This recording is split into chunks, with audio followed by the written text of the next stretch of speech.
Hi there, it's Greg Watson from the Investor Hub, and today I want to talk to you about self-managed super funds again.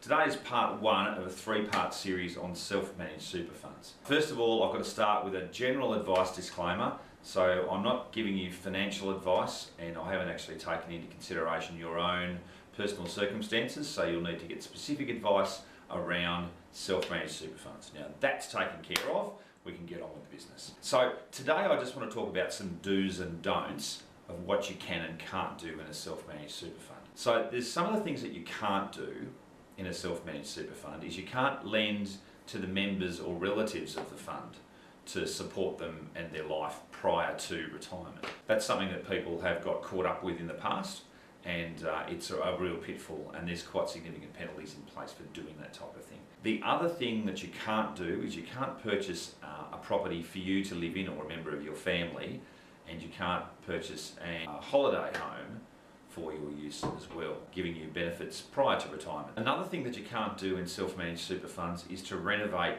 or improve a property using borrowed funds. So by improve a property, that could be buying land and then putting a house on it. You can't buy a house and land package where they're on two separate contracts. So typically that's the way that house and land packages are sold, but there's a contract for the land component and a contract for the construction component. So the construction component in the aspect of self-managed super is actually improving the land, and you can't do that using borrowed funds. But what you can do is you can buy on a single contract.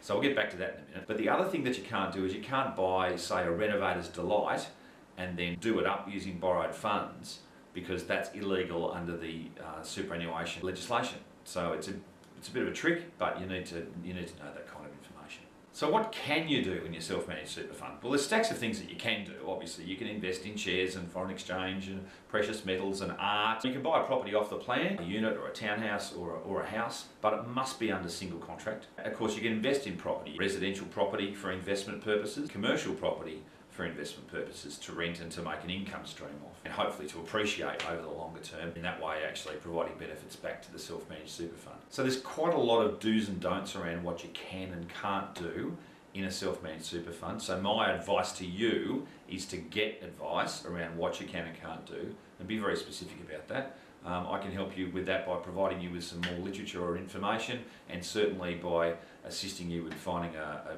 qualified financial planner to help you with that. Very happy to refer you to our own financial planners that we put our trust in as well. So I guess the key out of all that is get the right advice. So that's part one in our three-part SMSF series, and we look forward to seeing you again next week for part two.